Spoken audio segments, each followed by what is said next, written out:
이 새벽 우리에게 주신 하나님 말씀은 신명기 32장 15절에서 33절까지의 말씀입니다. 신명기 32장 15절에서 33절까지의 말씀입니다.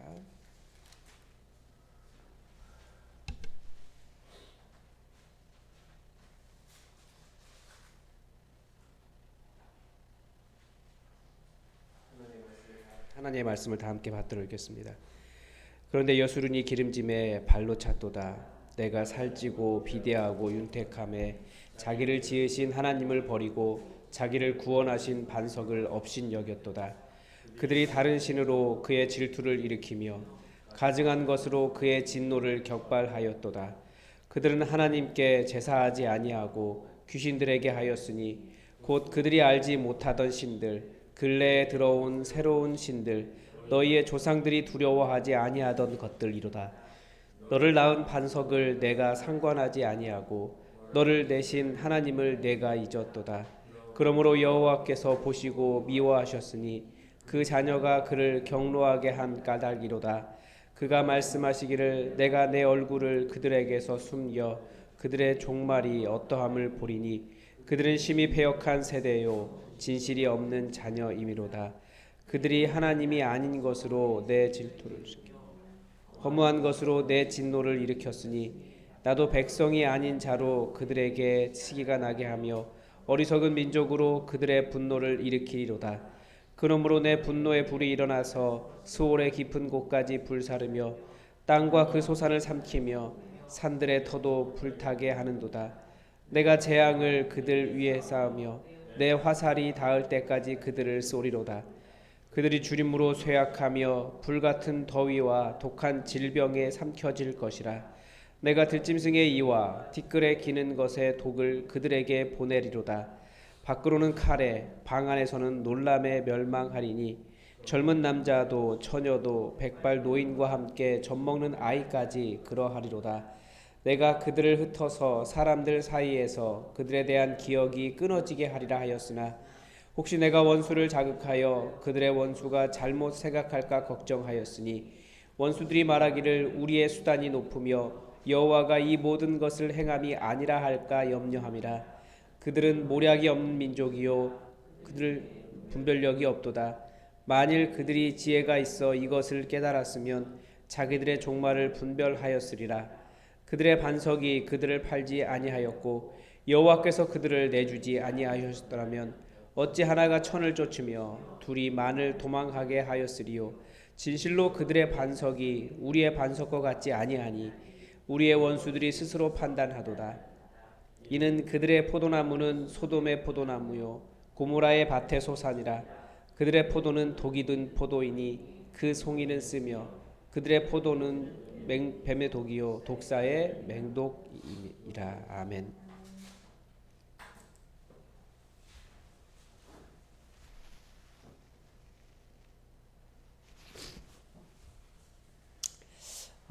여러분은 하나님께 언제 실망했다라고 말해보신 적이 있으십니까?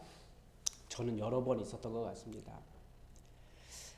제가 생각한 대로 되지 않을 때 그랬던 것 같습니다. 지금 생각해보니까 굉장히 좀 창피한 느낌이 있어요. 아이들을 기르다 보니까 알겠더라고요. 제가 나쁜 아들이었다라는 생각이 들어요. 제가 저희 아이들한테 점점 섭섭할 때가 있는데 아주 어릴 때예요. 그 어린 아이들의 말을 듣고 섭섭한 건데 아이들이 아빠 나쁘다 이런 말을 할 때가 있어요. 자라면서 자기들이 해달라는 대로 다 해주지 않을 때 그런 말을 했던 것 같습니다. 어제 말씀에 따르면 하나님께서는 우리 아버지가 되시고자 행하시는 일들 어떤 일을 하셨는지를 가르쳐 주셨습니다. 하나님께서 둥지를 독수리 날개치는 것처럼 둥지를 다 어지럽히시고 날갯짓을 해서 그 편안한 삶을 흔드신 거예요. 그게 하나님께서 나를 떠나려고 하시는 것이나 아니면 나를 못 살게 구는 것이 아니라 오히려 이제 둥지가 아니라 그 편안함이 아니라 하늘을 훨훨 날 때가 되었기 때문에 날게 하시려는 하나님의 연단이라는 것을 어제 말씀을 통해서 보았습니다. 물론 모두가 그런 것이라고 말하기는 어려울 만큼 큰 어려움도 있기는 합니다. 그렇지만 어떤 것이든지 하나님께서 계시기 때문에 걱정할 필요가 없는 거예요. 그런데 그런 저의 평안이 깨어지고 힘들어질 때마다 제 나름대로는 날갯짓 한 서너 번쯤 해보고 아버지 저 못 날아요. 저 힘들어요. 저는 독수리가 아닌가 봐요. 뭐 이런 생각하면서 하나님 원망했다는 거죠. 그러다가 조금 더 심하게 말하면 하나님 나빴네. 이런 어린아이와 같은 말을 했던 것이 아닐까 그런 생각이 듭니다. 그런데 만약에 반대로 제가 원하는 대로 다 되었으면 어떻게 되었을까요? 저는 분명히 그런 생각을 했을 것 같아요. 내가 능력이 많아서, 그러니까 내가 잘나서, 내가 이렇게까지 노력했기 때문에 그렇게 착각하면서 다른 사람들에게 너는 왜 못하니? 당신은 왜 거기에 머물러 있습니까? 그렇게 교만을 떨었을 가능성이 많이 있습니다. 인간에게는 그런 교만이 있습니다. 이스라엘이 그 교만을 잘 보여줍니다. 15절에 보면 이스라엘이 기름지고 살찌고 비대하고 윤택해지니까 자기를 지으신 하나님을 버리고 자기를 구원하신 반석을 업신여겼다라고 말씀합니다. 이스라엘의 습관이 그래요. 부족하면 하나님 원망하고 우리 죽이시려고 하냐고 그렇게 하나님께 따지고, 반대로 조금만 채워지면 그때부터는 하나님 별로 관계없어요. 나 이제 편안하다 이거죠. 하나님께서 정말 잘 살게 복 주시고 잘 되게 해주시니까 오히려 자기를 그렇게 해주신 하나님을 업신여기더라라는 거예요. 그게 인간의 특징인 거죠. 그들이 어떤 식으로 하나님을 업신여겼습니까? 16절에 보면 다른 신을 섬기고 가증한 것으로 하나님을 진노하시겠다. 그러니까 하나님 아닌 다른 것을 섬겼다라는 거예요. 가증한 것을 똥이라고 이야기했습니다. 이게 똥이라는 단어예요. 그러니까 성경에 똥이라고 적을 수 없으니까 가증한 것이라고 번역했는데, 사도 바울은 이것을 뭐라고 말합니까? 자기에게 그리스도를 아는 지식이 가장 위대했기 때문에 이전에 자랑하던 모든 것들을 다 배설물처럼 버렸다라고 말했습니다. 이스라엘은 그런데 반대로 어떻게 했습니까? 그 똥을 다시 집어든 거예요. 그 배설물을. 그래놓고 그것이 나를 잘 살게 해주는 것이다.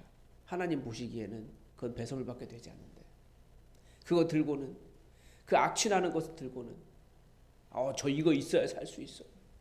이게 저를 살게 하는 겁니다. 그렇게 말하더라는 거예요.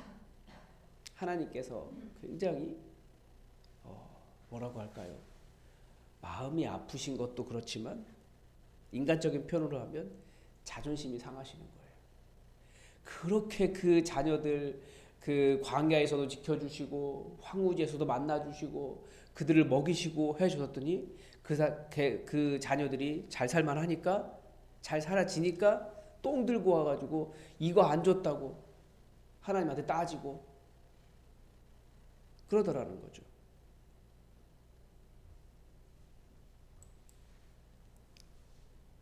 우리가 자녀들이 있는데 자식이 고생하지 않도록 부모가 열심히 노력하잖아요. 공부도 잘할 수 있도록 다 도와주잖아요. 다 도와줬더니 나중에 와가지고 옆집 아저씨가 나 키워준 사람이에요, 이런 식으로 얘기하면 아버지와 어머니가 얼마나 마음이 상하겠습니까? 그나마 사람과라도 비교하면 좀 봐주겠는데 똥이 나를 키웠다 이렇게 말하면 더 이상 아들이 아닌 거죠. 그래서 19절에서는 그러므로 여호와께서 보시고 미워하셨으니 그 자녀가 그를 경노하게 했기 때문이다. 하나님께서 무엇 때문에 경노하셨는지 알 수 있지 않습니까? 자식들이 만약에 이렇게 말하면 여러분은 여러분의 자녀들에게 뭐라고 말씀하시겠습니까? 공의로우신 하나님은 가증한 것이 나를 성공하게 한다라고 말하는 자녀들을 더 이상 바라보실 수가 없어서 고개를 돌리실 수밖에 없는 거예요. 보고 싶어 하지 않으셨습니다. 그래서 이스라엘 위에 재앙을 내리시겠다라는 거예요. 어느 정도의 재앙을 내리신다라고 되어 있습니까? 20절에 22절에 보면 그러므로 내 분노의 불이 일어나서 스올의 깊은 곳까지 불사르며 땅과 그 소산을 삼키며 산들의 터도 불타게 하는도다. 23절에서 25절까지의 내용을 보면 재앙 위에 재앙이 쌓이는 겁니다.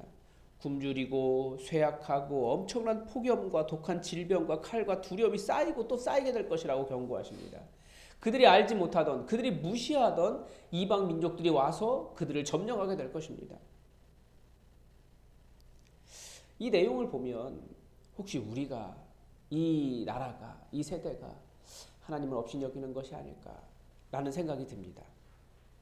불과 몇십 년 전까지만 해도 한국은 가난한 나라였습니다.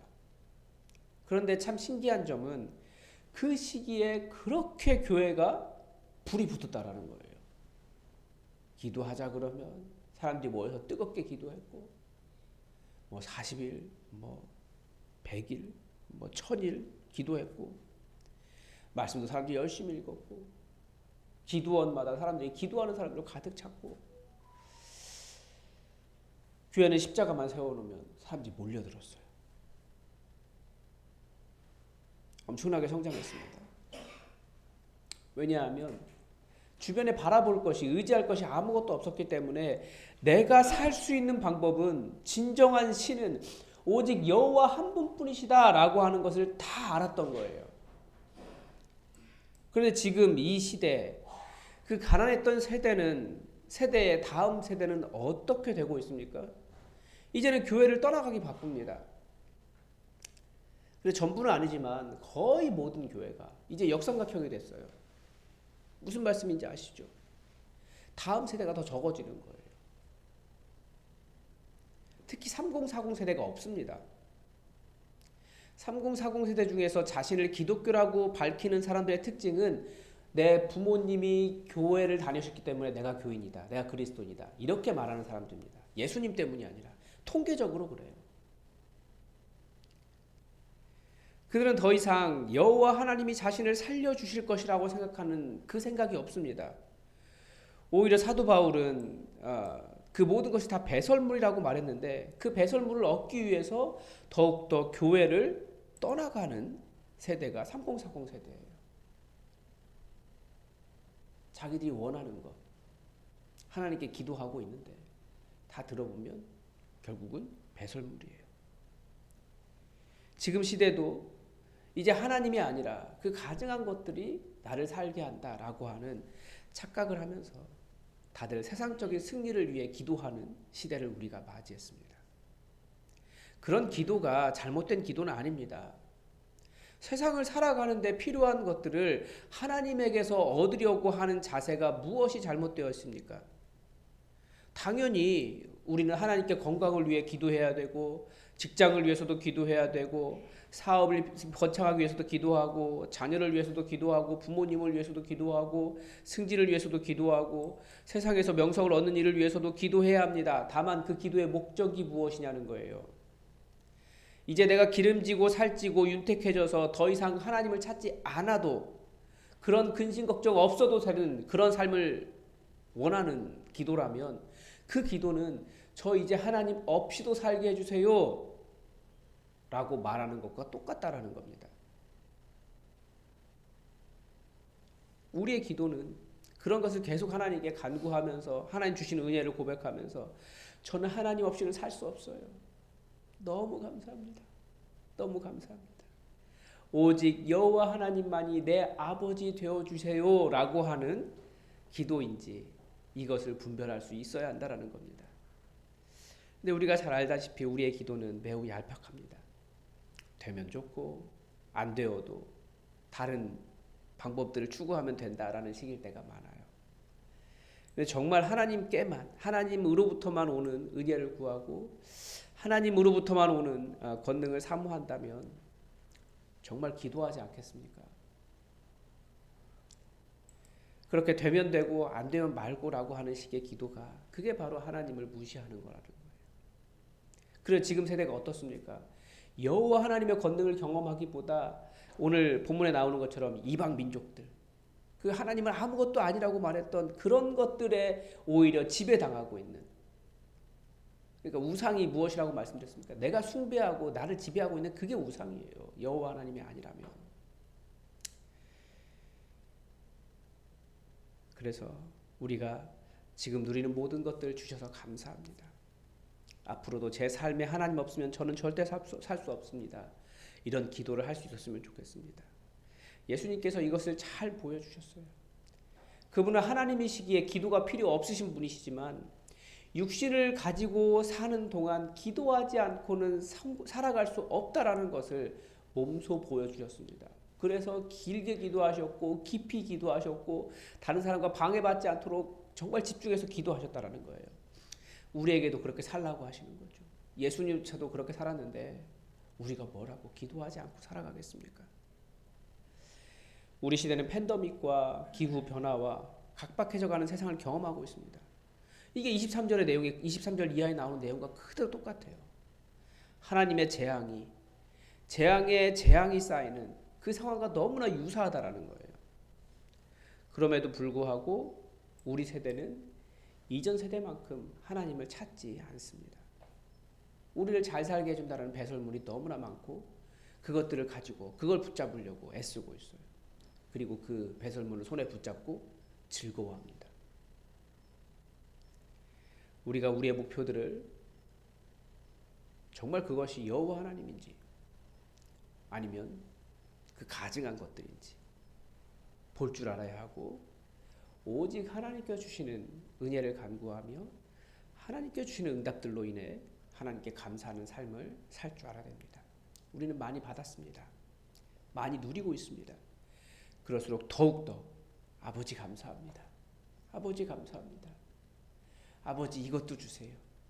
아버지 때문에 삽니다. 그렇게 아버지와 함께 하나님을 의지하는 그런 삶을 살아가시기 바랍니다. 오늘도 하나님의 뜻이 우리에게 이루어지기를 주기도문으로 기도하겠습니다. 하늘에 계신 우리 아버지, 아버지의 이름을 거룩하게 하시며 아버지의 나라가 오게 하시며 아버지의 뜻이 하늘에서와 같이 땅에서도 이루어지게 하소서. 오늘 우리에게 일용할 양식을 주시고 우리가 우리에게 잘못한 사람을 용서하여 준 것 같이 우리 죄를 용서하여 주시고 우리를 시험에 빠지지 않게 하시고 악에서 구하소서. 나라와 권능과 영광이 영원히 아버지의 것입니다. 아멘. 여러분 오늘도 환우들을 위해서 간절히 기도해 주시기 바랍니다. 그리고 우리의 이 세대, 다음 세대라고 말하지만 그들이 이 세대거든요.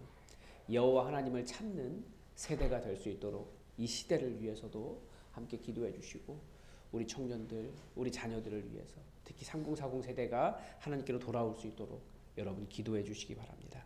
다 함께 기도하겠습니다.